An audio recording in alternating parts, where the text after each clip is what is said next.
It's hard to understand what's happening in the markets right now. I mean, on the one side, you're looking at prices, right? You're looking at inflation and what's happening there. So it is hard to fathom a rate cut when the markets are this high, right? And when you're seeing these kind of prices the way that they are. But the labor markets are not reflecting that, right? The labor markets are struggling a little bit. I think that's why you really have to kind of take that approach to it and say, okay, well, what's actually happening to the consumer? Today, I'm joined by Joseph Agresta Jr., president of Benzel-Busch Motor Car Corporation. As chair of the Mercedes-Benz Dealer Board, Joseph represents hundreds of dealers nationwide while safeguarding the success of an iconic brand. His biggest revelation: in today's challenging market, dealers and OEMs don't win or lose alone, they do it together. A big thank you to our sponsors for making today's episode possible: Podium, Cox Automotive, and Nomad Content Studio. And now, let's get into the show.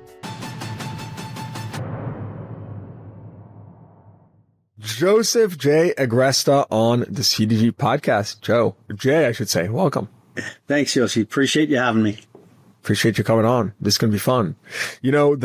I'm sure, I assume you have this context, but if you don't, I got to tell you how this actually came to me. I was coming back from NADA. I get off a flight and someone taps me on my elbow. He's like, yo, car dealership guy. I'm like, what's up? Who are you? And it turns out that it was a gentleman named David that works at your group. Yep. And I didn't speak with David for about 6 months after that. And then one day we had a show and we were looking for someone that was in fixed ops at a Mercedes dealership. And don't ask me how or why, but my Rolodex brain thought of David. I was like, wow, let me call him. And I called him and he's like, I just thought about you. I swear to, I'm not even kidding. This is real story, true story. So I'm like, well, what are the odds? We're just looking for someone that is in with Mercedes and fixed ops. He's like, I'm in. And of course, the rest is history. He That's connected amazing. Us. So great to have you on the pod. David's been a great team member for us. And he's a rising star, continually rising star in our organization. He's done a great job for us. Well, it's funny how it's just a simple little, introduction, like just saying hello. Yeah. And the things, how life works, how it leads to different opportunities. So for sure, it's always good to, put yourself out there. Yeah. This is going to be an interesting conversation. You are, the dealer board chair for Mercedes-Benz. Is that correct? That's correct. Yep. How's that been for you? It's been an interesting couple of years. I've been on this board in total this is my 5th year, serving on the board. The last, 3 years. This is my 3rd year as the dealer board chair, and my term is ending the end of this year, which a little bit of a relief. It takes a lot of time to be a board chair for one of the manufacturers. It's like having a second full-time job. Just organizing, the discussions and making sure that we're staying on top of the different issues that are coming up, worrying about compensation and margin structures and, any kind of metrics that the manufacturers are using to judge our performance. So it's a full-time job. I'm kind of looking forward to transitioning back off the board and getting back to being able to focus on my operations for a bit. It's long needed. I keep warning my team they're going to hate me in a couple of months because I'm going to be back in here full time doing what I need to do. Get back in the weeds. Yeah. Yep. Tell me a little bit about the history of your group, yourself. Sure. I know you've been around for quite a while. The group has been, so would love to understand a little bit about Benzel-Busch and the history there. Yeah, it's a great story actually, and it's kind of a true American dream story. My great grandfather came here from southern Italy as a blacksmith. He was a blacksmith and a cart builder. So he built like goat and horse carts. And what year are we talking about? What year? This would have been the early 1900s, like 1910-ish, in that range. Mm-hmm. He came over and was processed through Ellis Island like most immigrants would have been back at that time. And the first stop off of Ellis Island, for most people was either Jersey City or Hoboken so that they could get you to a train station and then, kind of push you out to the rest of the country from there. And he settled in Hoboken. He felt like he just wanted to stay there. He didn't really want to go any further. So he kind of got himself situated there in Hoboken, New Jersey as a blacksmith. My grandfather was smart enough to realize that blacksmiths probably didn't have a future in New Jersey. So as he was learning the trade from my great grandfather, he started to adapt it and became a heavy truck dealer. He had a franchise dealership for the Diamond T and Diamond Rio brand. Diamond T initially, and then it became Diamond Rio, and then eventually it was bought by White Truck. So that was kind of the transition into the franchise operation. My dad went to work with my grandfather and learned that trade from him as well. And he started to lease vehicle fleets. Most of the heavy trucks at the time were fleet leased. There really, a lot of the car manufacturers, didn't have a captive finance arm in full at that point. So they weren't really leasing vehicles, the way that they do today. But my dad saw that as an opportunity. He started his own leasing company and was leasing, vehicle fleets to the same companies that my grandfather was leasing trucks to. So it kind of evolved from there. He started to, just experiment and pioneer some different products. One of them was just being able to do a single car lease rather than a fleet lease. He was doing single cars on very expensive products like Rolls-Royce, Mercedes-Benz, Ferraris. So he established some relationships with dealerships there. Eventually, he was doing so much of that with Benzel-Busch Motor Car in particular that the previous owner, Ziggy Benzel, who was the founder of the company, he offered to sell it to my dad when he was ready to retire. So that was kind of the transition. I went to work for my dad as a kid. I've been working here ever since. So I've been, it's truly in my blood from the very beginning. What are we talking, like 40 years or? Yeah, my dad bought the dealership here in 1978. So I was 12 at the time. I started to work for him part-time at that point, so it's been a 40 something year run in total. Incredible. Now, when you joined, how many locations are we talking about then? How many locations are we talking today? It was just one location at the time. We've got 3 locations currently.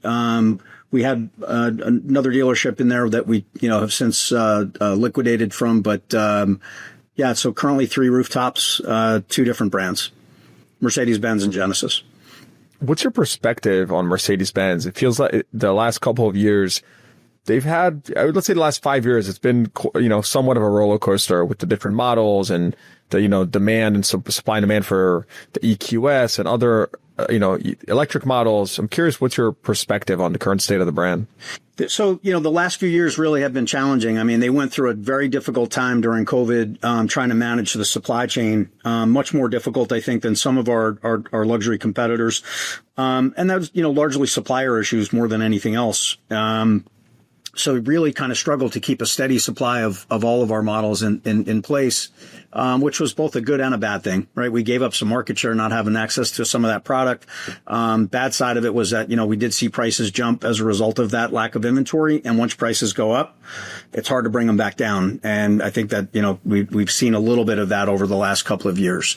The transition to electrification, like a lot of manufacturers have experienced, it's not been a smooth one for anybody. It's harder with the smaller manufacturer, when you're a niche player, like a Mercedes-Benz or BMW or so on.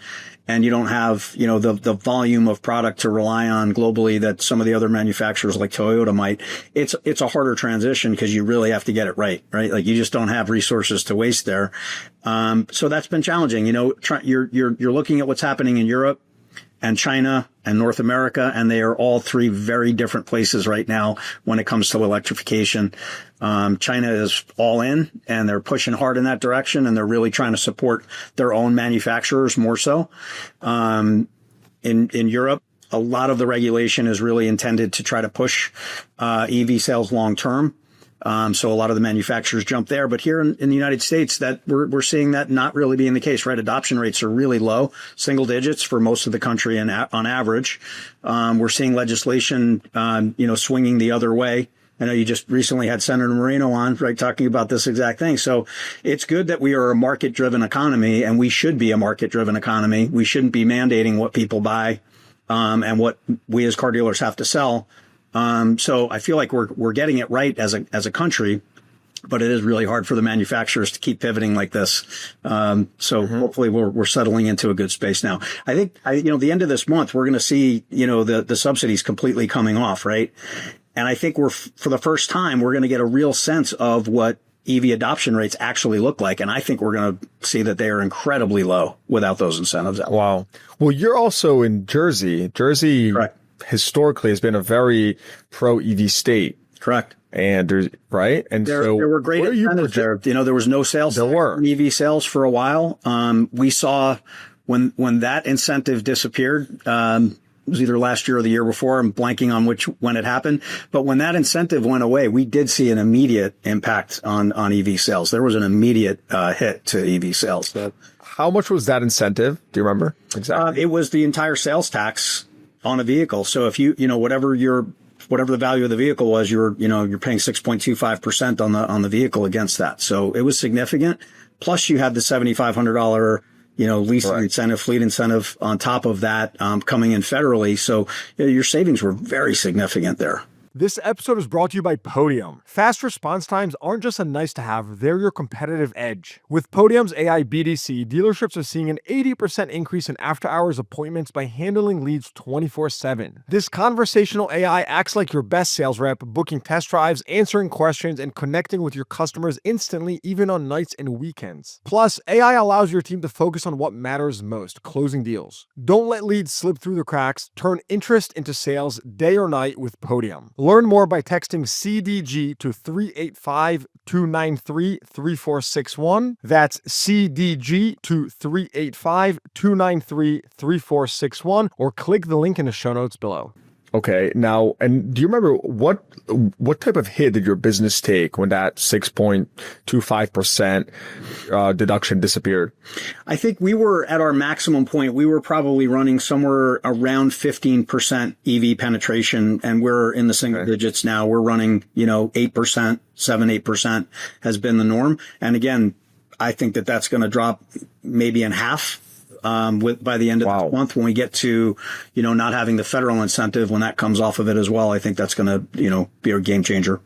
That's definitely a big change. So, being in your position, right, you are in the board position or in the board chair, frankly. And so how does all this factor into what you're pushing for or what you're trying to communicate to the manufacturer, right? Like what type of action are you taking? Or have taken, really, because now we're kind of at the end of it here with the EV subsidies being removed. Yeah. Right? So look, what we want to see overall is you want this to be fair for all the dealers, right? There are 384 Mercedes-Benz dealers. We say this all the time. On our board, we represent all 384 in all 50 states. California has very high EV penetration rates. Other places around the country, some of the Midwest states have, low single digits, maybe a 1% penetration rate. So we're trying to always find that balance. We don't want to penalize one group of dealers over at the expense of another group of dealers. So any kind of performance metrics that the manufacturer is using, they really have to be fair and consider that this is not a one size fits all country. I mean, the United States is a massive, massive country, and it's very hard to get this right with a cookie cutter approach. You just can't do it. You need a lot of flexibility in the programs. You need a lot of flexibility in the metrics. And you kind of need to let dealers figure out their markets as best suited to what we know and understand, right? It's hard for them to dictate to us.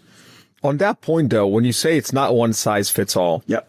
Right now, though, are the expectations from the manufacturer a one size fits all benchmark, or are there like regional weightings, right? If you are in the Midwest or at some part of the South, we expect a lower percentage growth from you. Like how is that currently operating with Mercedes specifically? Sure. I think Mercedes actually did a really good job. And a lot of that, I'm not going to take personal credit for this, but a lot of the feedback that we were giving them as dealers in general was that, again, because of this wide disparity in adoption rates, they have to be really careful about how they're using any kind of performance metrics. And they did really adjust their strategy accordingly, based on that feedback. So I think that they got it right ultimately in having, kind of this varied approach to adoption rates. Yeah. Weighted. That makes total sense. Weighted and, or just, not maybe necessarily using some of those metrics as the catch-all, right? Like you just can't do it. You can't require, in low EV adoption states, it doesn't do you any good to require the dealers to do things that would push EV adoption, right? Like you have to expect that consumers are going to drive this market always. At the end of the day, it's always going to be a consumer driven market. Of course. And that's the nature. That's actually the beauty of the car business, right? It is a ultra competitive business to the advantage of the consumer. And I think that sometimes the manufacturers and even our legislators lose sight of that. We as car dealers don't drive the market. The manufacturers generally don't drive the market. Maybe during, short weird periods like COVID, maybe we can, but that's not the long-term historical nature of our business. It has always been a consumer-driven business, and it should be. You're also in a broker heavy market. Now, I know you're, Mercedes, or, you're not maybe a more lower value, high supply brand, but does that impact you in any way? Can you quantify like the broker market in your region? I don't know that I can quantify it, but I can tell you that it definitely has an impact. And there are consumers out there, there are different types of brokers, right? So there are brokers that cater to the executive market out there, busy executives that just don't want to go car shopping, don't have time for it, or don't really care. They just want in a class of vehicles, they want to get the best deal that might be out there, and they want to have somebody else do that for them. So there's like kind of that executive broker. There are cultural and ethnic brokers that are in the marketplace. People who speak in language for whether it be one particular cultural set or another. Oftentimes only want to do business with that person representing them or that group representing them.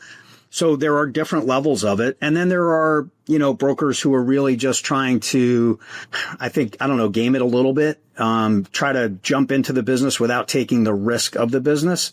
And those are, I don't want to call them bad brokers, but those are the ones that can be disruptive to the process in general and disruptive to dealers and the customer. I don't think they really do a service to customers ultimately. They're not saving them anything by being there. So they're not providing a market efficiency, so to speak, like some of those other types of brokers can.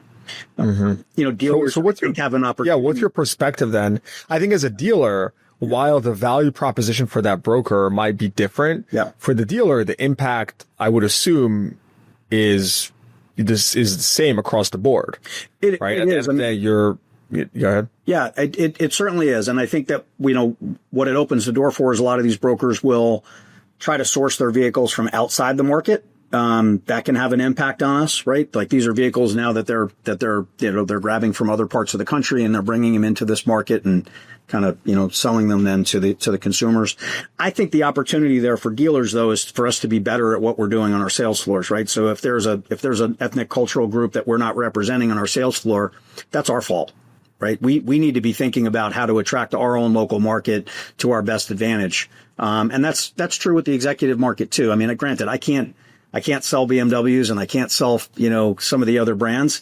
So if there are executives that are just truly looking for, the deal of the day, that's a little bit harder for me to compete with, but that's also a short-term, win for people. It's not a long-term plan. That's a very interesting perspective that I haven't heard from another dealer. We did have a segment where we discussed kind of brokers, dealers, and the whole situation or the market. And I think your perspective is it's a very good introspective, it's one of accountability and ownership. And what you just said, if we can cater better to a sub market, then that's on us to figure that out. Have you done anything like that given what we just mentioned?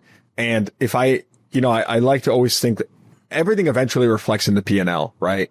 So in some ways, a broker in a market will ultimately impact your bottom line. Sure. Have you, given what you did, have you done anything or introduced, bilingual salespeople or whatever it may be? Is there anything action you've taken to that point? 100%. Yes.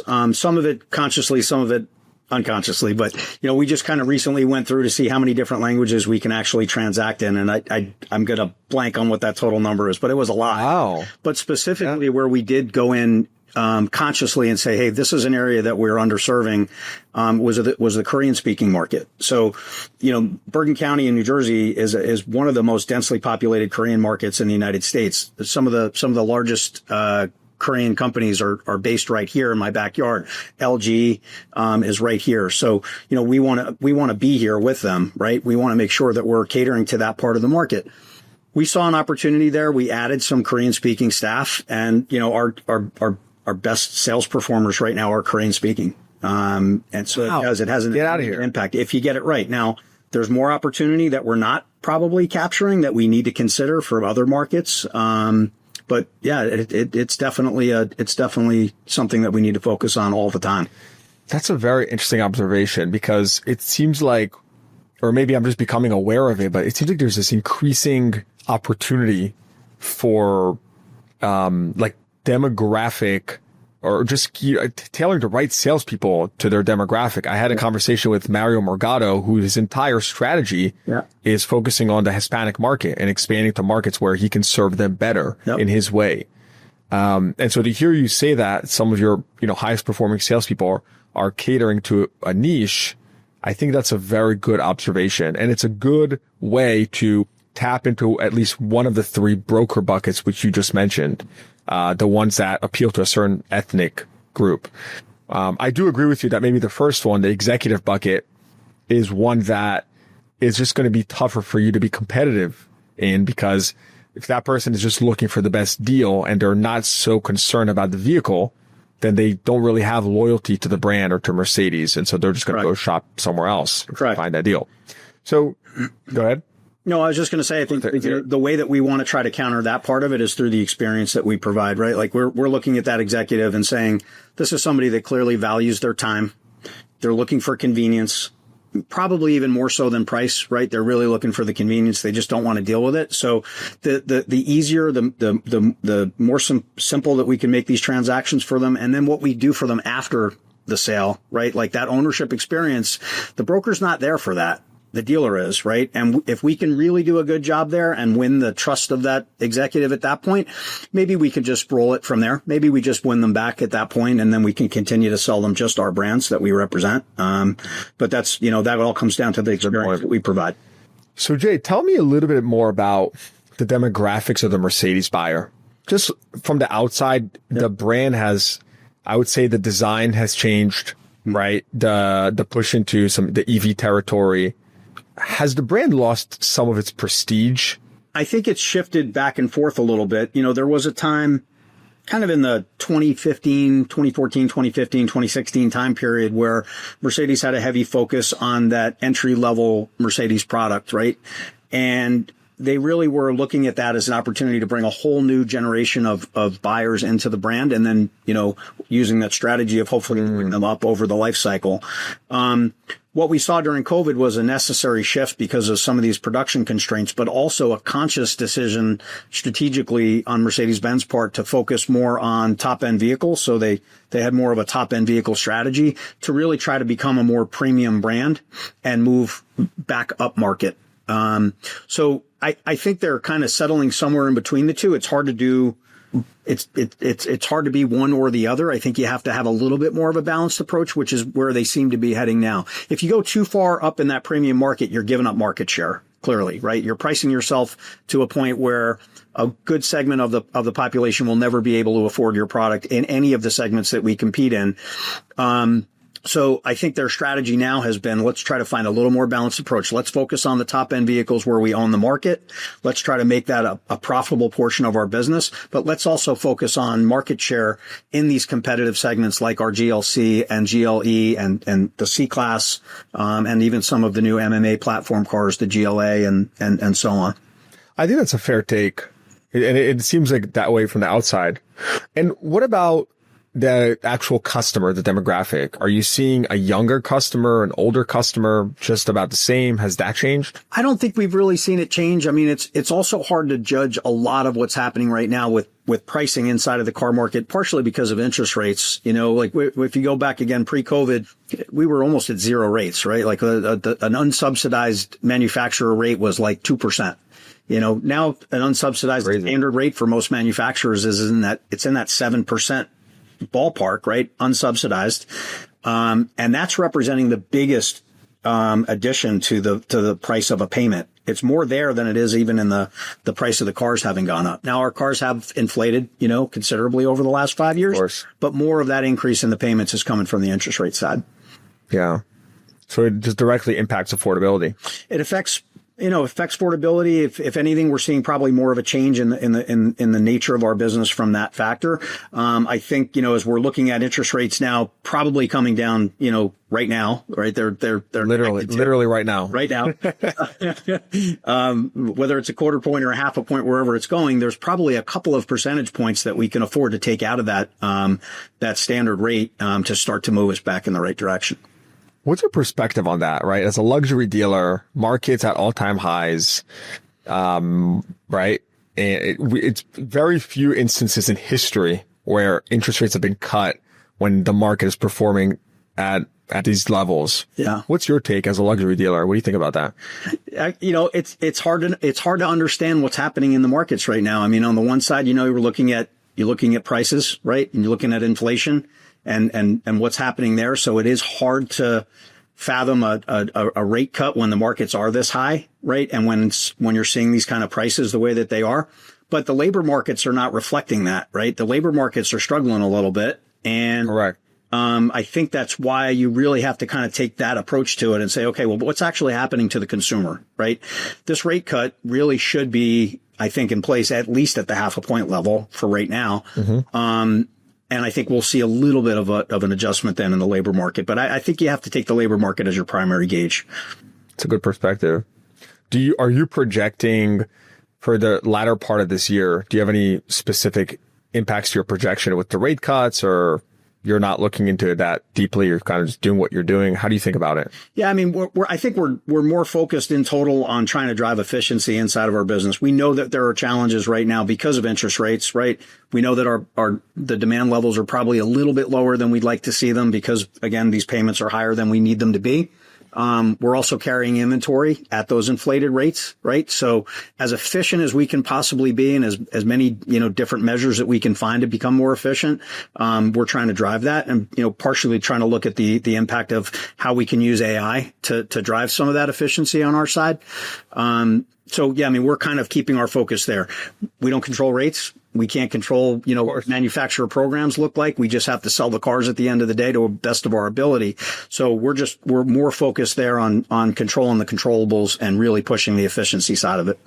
Tell me more about that efficiency. What have you actually done, or have you done anything that's made an impact on your business? Yeah, I mean, we started looking at AI, a while ago as a potential real game changer, right? So it's, the beauty of AI at its highest level is that it eliminates the gatekeeper of information, right?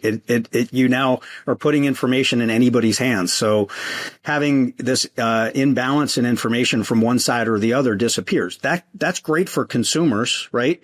You could look at it as a car dealer and say, wow, this is terrible for me. I want to be the gatekeeper of that information. I want the consumer to have to come to me to understand how to buy a car and what the best deal is for me and so on.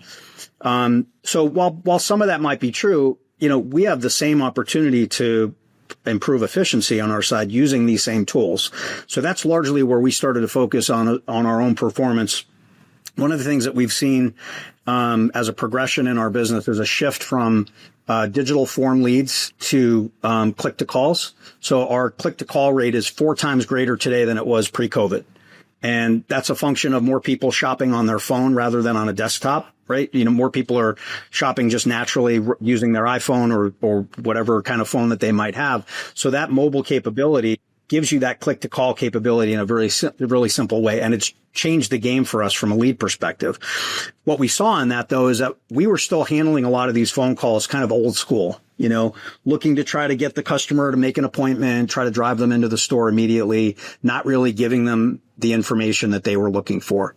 Well, I think those days are long gone, right? If you're not listening to the customer, providing, exactly what they're looking for, taking some opportunity to sell yourself and sell the store, then you get the right to ask for an appointment at that point, right? Then you have a right to do it. If you've done everything that customer asked for, then I think you have the right to ask for that appointment to get them inside the dealership. We started to use some AI for that purpose. We became a developer for a product called Clever Automotive. It's CLEVAR. So Clever is designed to be almost like a floor manager on your phone, right? So on the call with the salesperson, kind of guiding them through the call, providing a transcript of the call, post-call, giving it an objective scoring to make sure that we are leading in the right direction, that we are listening to the customer and providing information properly to them.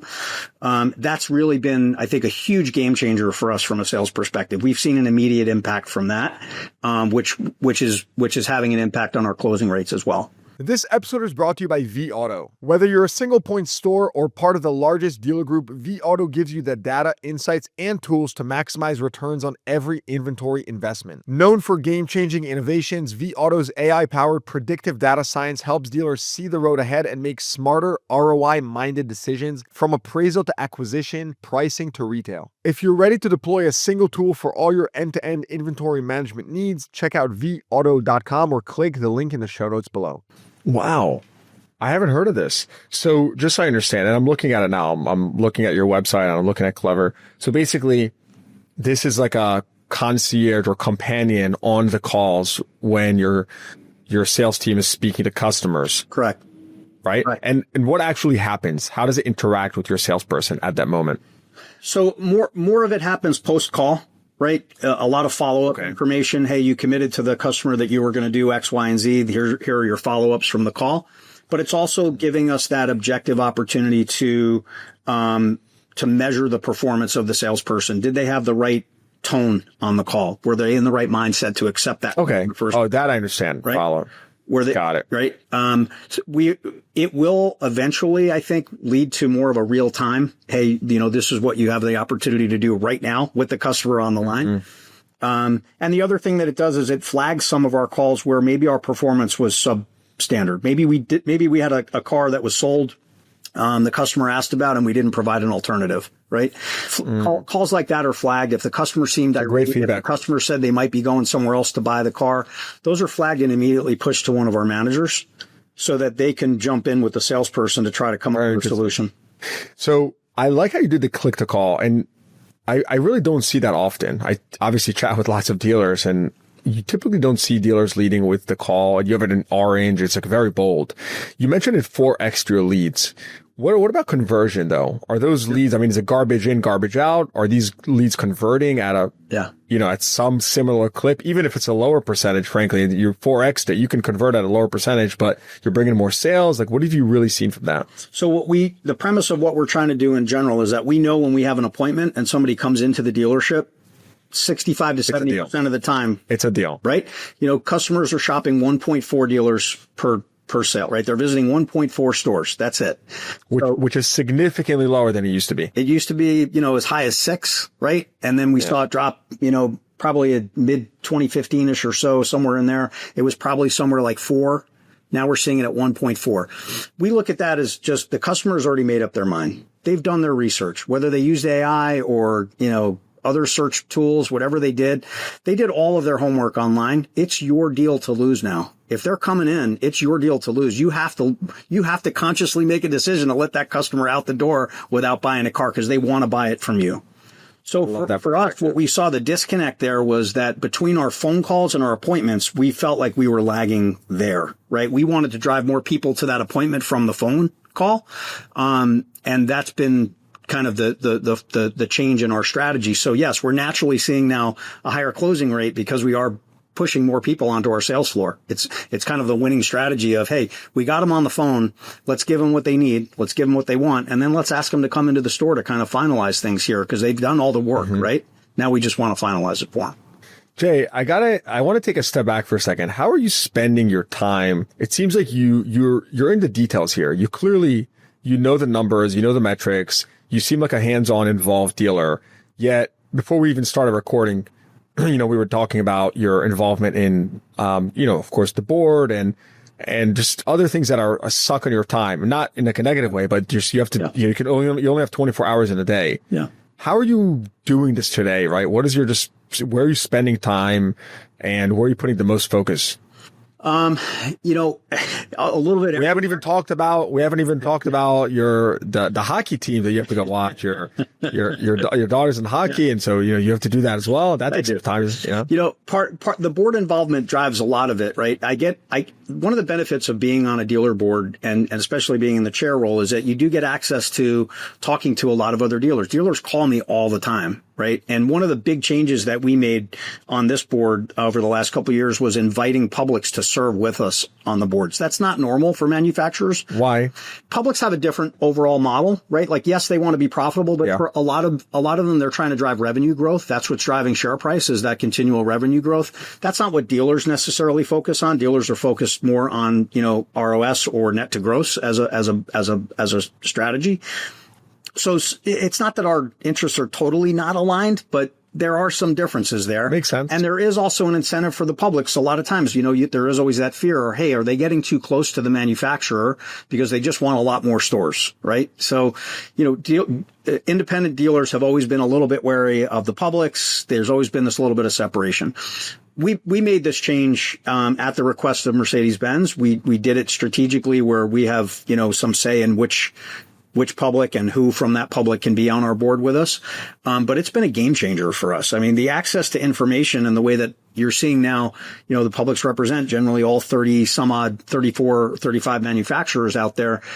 So you have access to that information. That helps me personally too. It helps me in my own business, not just on our board. But now I have a different perspective on where the industry is going, what things are looking like, and how do I apply that back in my store? How do I take that back to my own teams and try to get them to think the same way?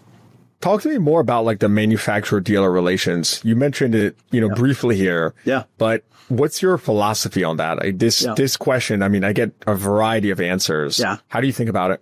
So if I kind of take it at the highest level and kind of work down a little bit, first and foremost, I don't think that there is any model that works where the manufacturer wins and the dealer loses, or the dealer wins and the manufacturer loses. That can't work long term. That can work in isolated, negotiations in very short periods of time. But over the long run, dealers and manufacturers of any brand need to win and lose together. It's just the only way that this model actually works in a franchise system. So when you start from that mindset and you start to think about what are the implications of that, negotiations, the way that you approach them have to change a little bit. Dealers, we use our state associations very, very effectively. We use our legislative arms to protect us, significantly. Does it get overused at times? Potentially. And the manufacturers respond in kind, right? So every time one side does something, the other side has a response opportunity. And I think, in part, if you take the warranty pricing as an example here, right? The manufacturers are continually trying to cut those times for what they want to pay dealers, and dealers kind of respond by trying to get legislation to support our ability to protect those times. Ultimately, what I think is happening long term is that customers are starting to lose here, right? We're focused more on that battle over here and not on being competitive in the marketplace to protect our customers. And I think if we really want to change this game, the dialogue has to change from, kind of fighting each other there to, hey, how do we move this to a business development opportunity, right? How do we shift that conversation to how do we win our customers and keep them with us long term? Because that benefits both the customer and, that benefits all three, the customer, the manufacturer, and the dealership, right? That's the only scenario where everybody wins, is when we're doing it together that way. So at a high level, I kind of start from there. I think the other big problem in our industry is that our compensation plans, our margin structures, I believe are really outdated. And I don't think that they're doing anything to drive performance in reality. Maybe in a very small way. But look, as car dealers. So do you have salaried salespeople? We don't. What I'm saying is, from the margin structure of how the manufacturer pays us, how we get compensated on our opportunity to make money there from each car sale. I think it's outdated, and I think that it needs a drastic change. Almost every manufacturer has some kind of a performance bonus built into it, right? Mm-hmm. Where some percentage of your sales performance and your service performance, or your pre-owned performance, your customer experience, all of that is kind of measured in some way, and then you earn additional bonus monies for doing those things well.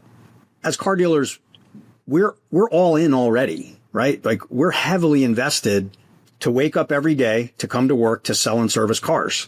You don't have to give me another dollar of incentive to do that. I want to sell every car I want to service every car. I want to sell any part. We're already driven. Our economics are driven to exactly what the manufacturer wants. So having performance bonuses out there, I don't think really changes anything.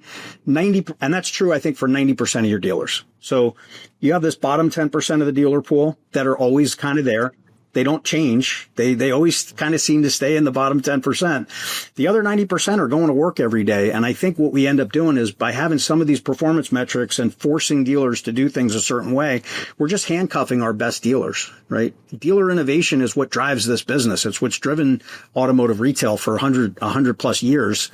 And I think that's what's needed in the industry. I think that's what will continue to drive it forward. It won't be driven by the manufacturers on the retail side. It'll be driven by the dealers. So I want to see them kind of out of our business that way.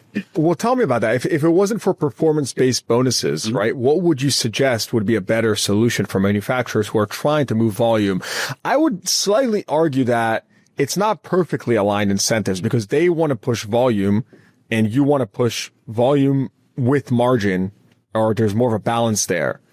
And so it's not perfectly aligned, but what is your... And again, these things vary, but Sure. What would you do differently, right? If you were the manufacturer, like how can you, in your perspective, align incentives better? So firstly, again, if you start from that top line view of, we win together, we lose together, right? If they want to push volume, they can't do it at the expense of dealership profitability. It has to be done to move the needle together, right? So wait, I'm just a quick pause. So you're basically saying, produce fewer cars. You don't need to incentivize me. My profits will be higher. Is that what you're saying? I think that's, if the hard part about it is that if you're in a market share strategy, which most of the manufacturers are, not all of them, but most of them really are. If you're in a market share driven strategy, their philosophy is always that they want to have one extra car out there in the marketplace.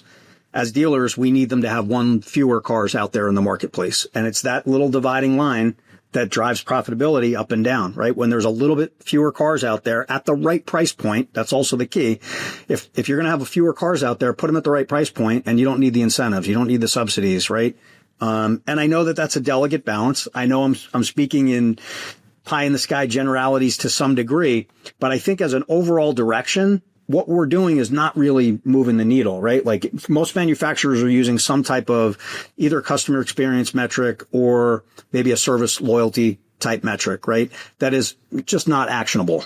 There's nothing that's moving the needle there, right? Or if you're a manufacturer that's using sales effectiveness, I don't think we're really moving the needle on performance. I think, again, your top 90% stay in your top 90%, your bottom 10% stay in your bottom 10%. So what are we really changing at the end of the day? Well, I think the elephant in the room is that the manufacturer gets to keep control where they can issue subsidy or, incentives whenever they want, right, at their leisure. Because the reality is, if they underproduce cars or produce fewer vehicles, the added profit, if the demand arrives, accrues to the dealer, right? It does not go to them. Versus they produce more vehicles. There's more supply in the market, right? You said they get more market share, and if and when they need, they can throw in some incentives, but it's the dealer who's discounting. And so I think that's where this is where the friction lies. It's that it is just not in their best interest to produce fewer cars long term, unless there's some other benefit or strategy. But ultimately, we saw what happened during the pandemic when, yes, demand was through the roof and supply was low, and the majority of the profits accrue to the dealer, right? Exceptions being when they started raising prices. Don't forget, though, the manufacturers also hit their record profits at the same time that we did, right, as dealers. So, you saw Mercedes-Benz at a 15% return on sales globally. And that wasn't just in the U.S. That was a global hit, right? Well, let me take the other side of that. Yep. And that is, but they're not seeing it that way. They may have risen 15%, but the dealer rose 100%. No, their actual return on sales was 15%. That's what I'm saying. So that was a record. They got record profitability during that time period, just like the dealers did. So that's a scenario where we both won at the same time. Right. And I think that's what we should be trying to strive for is that type of a direction. I agree with you. I'm just saying that from their perspective, and I'm not speaking for any specific manufacturer, but they might say, oh, the dealer's profitability rose faster than ours. You know what I mean? Like, it's just like when the market is flush with demand and everything's great and people get greedy. Yeah. We're kind of, I'm kind of speculating at this point, but it just makes sense. It's human nature. Yeah. I do agree with you though. Yes, profits rose, dealer profits rose, but it is a good question. How do you align that incentive long term? I don't know that I have the right answer for what a perfect margin structure should look like. I mean, old days, the margin was just a flat margin, right? You had and even as high as a 20% trade margin that the dealer could negotiate with, and that was it. And then little by little, it's gotten kind of chipped away at. Some of it has become performance bonus. Trade margins generally now are in that 6% range or lower. So there's very little room of negotiating wiggle room, if you will. I'm just not sure where that ends up going in the long run. That's a good question. Yeah. I like it. What do you think about, putting margin aside, what do you think about aligning incentives with facility mandates and, other just data on security, who owns what data and stuff like there's all these other elements, which is part of the picture. Yeah. And I could make the argument that the incentives are not aligned there either, right? You tell me to go invest $1 million into my facility. Yeah.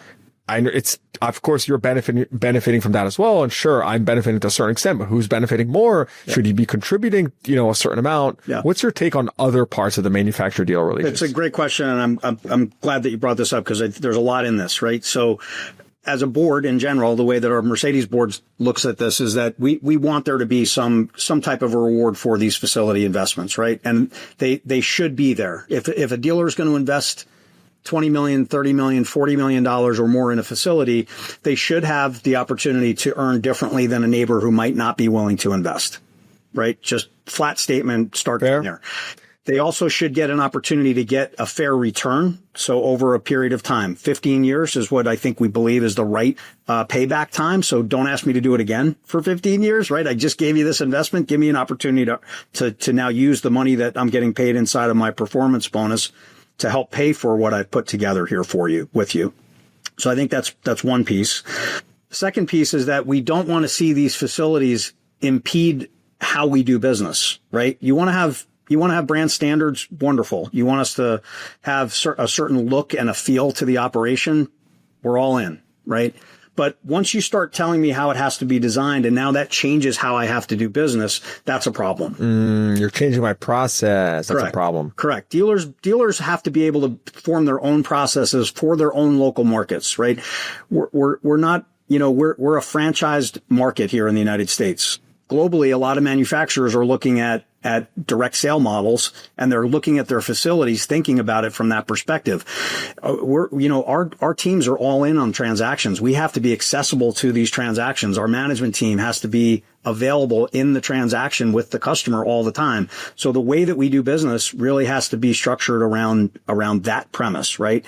You can't have designs that don't fit that properly. So you need flexibility in the design, layout. They can control somewhat of the design element. We don't have any issue with that. I mean, everybody needs to have a standard, and we do agree that a certain look and feel is appropriate, right? So, and we do also agree that, we want a level playing field. If one dealer invests and another dealer doesn't, there should be a difference in compensation for them. I don't think there's any complaint there or any argument there. So, So anyway, that's kind of the thought process, there.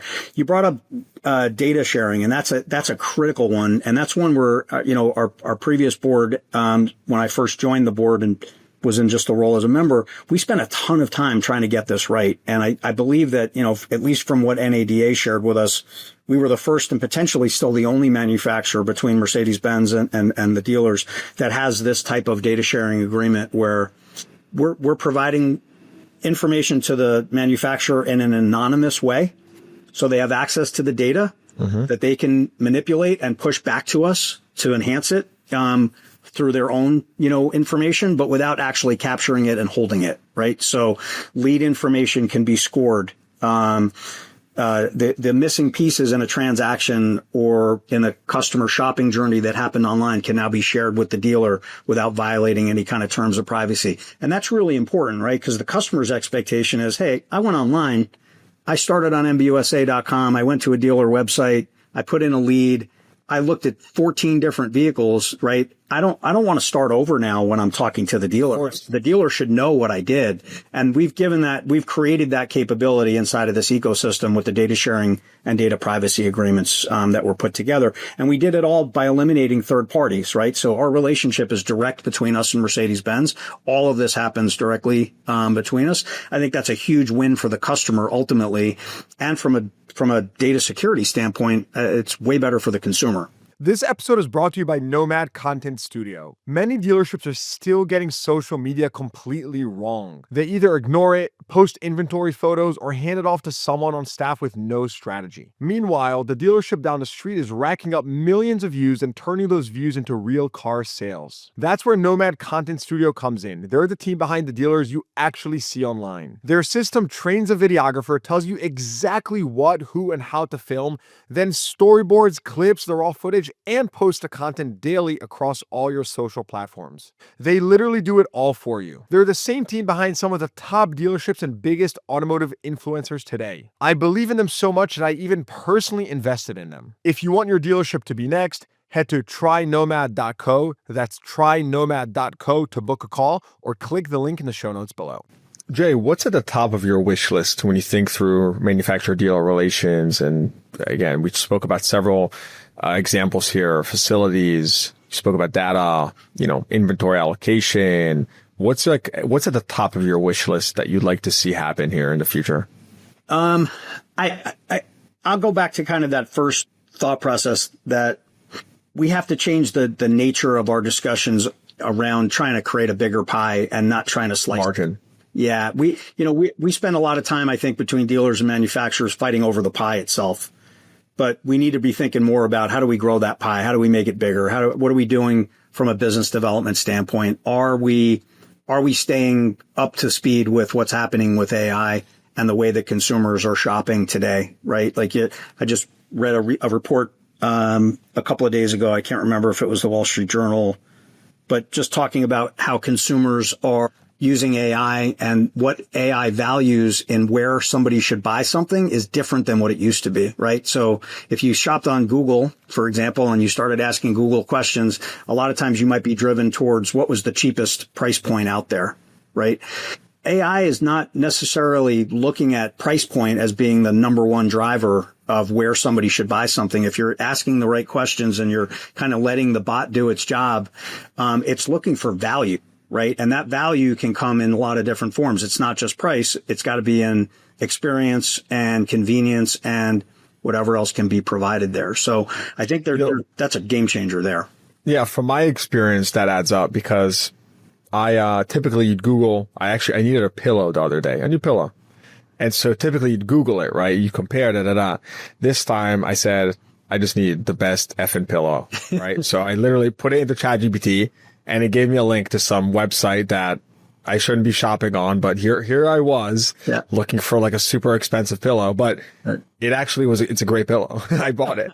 And I trusted it, so it is a good point. Now, again, I'm not saying every consumer would do that. I really wanted a freaking good pillow. Yep. So, I proceeded to do that, but you're right. It is going to impact a certain part of the market. Yeah. And it goes to, I don't know if I would even say value, but it sort of goes into a new type of algorithm. It's kind of a holistic, it's not just price, the bottom line. There's other factors that come into play.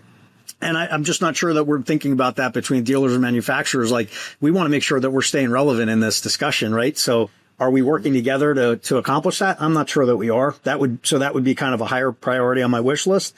And I do think that this margin compensation structure piece is something that we've got to figure out. It's cumbersome. I mean, the manufacturers they expend massive resources tracking all of these performance metrics, right? What do I want my people focused on? I want them focused on my customers every day, right? I want them in the transactions. I want them thinking about, how do I win the next transaction, not just this one, but are we doing everything right today so that I win the next one as well? And I just feel like we're wasting a lot of time and resources, both at the manufacturer and the dealer level, chasing these things that are not moving performance anyway. Yeah. I really like your perspectives. You're very pragmatic, and it seems like you tie lots of your decisions back to the customer. And I think, if every dealer, thought like you and executed like you, I think we would see a tremendous improvement in the industry, because you really seem to nail a lot of these points. And I agree with you with many of them. Jay, a couple more questions before we wrap up here, because it's been phenomenal conversation. First, I got to ask you, what's your pulse on the ultra luxury market? I mean, G-Wagons, listen, part of the reason I rose, the early account rose so quickly was tracking the G-Wagon market. We literally had this like G-Wagon index, and Sam Dark, who's a co-host on the podcast, they discovered Car Dealership Guy because, Aaron Ziegler actually saw, or someone sent him a tweet that I tweeted about G-Wagons. I forget, it was like at the auction or something, like prices like dropping like crazy. Yeah. And so Aaron saw this tweet, and, you know, they have a couple of Mercedes stores. And so he instantly spoke with the GM, and they started liquidating them. And lo and behold, a couple of weeks later, G-Wagons prices were just like nosediving. This was, again, pandemic era. But I got to ask you, like, what is the pulse on the ultra luxury market today? Like, give us the G-Wagon index.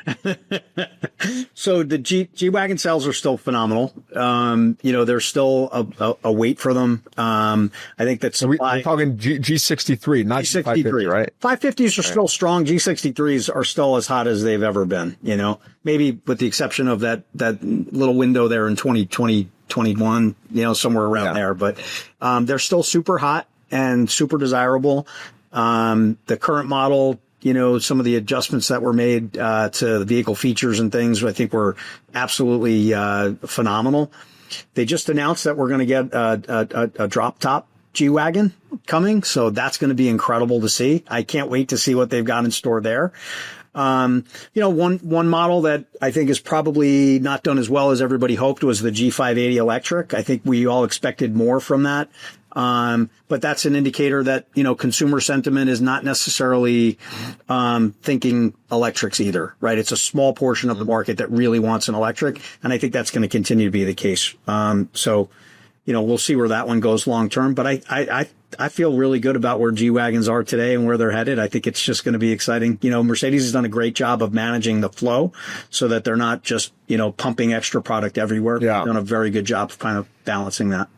It is interesting when you think about luxury, electric vehicles, and you look at the Escalade IQ. Yeah. Which is, I've only heard raving reviews about this thing. Yeah. So makes you wonder, like, what is that product market fit? Yeah. Right? Is it range? What is it? But there's an opportunity there for sure. There's an opportunity, and I'm not sure that we found it yet, but, you know, that more to come on that one, I think, for sure. I love it. Jay, as we wrap up, what didn't I ask you? There has to be something out there. What else is on your mind? I don't know. I think, you know, from an industry perspective, I feel good about where the industry is today. I know that there have been a lot of, there's a lot of fear around where digitalization, electrification, AI, autonomous drive, where all these things, you know, end up pushing the business.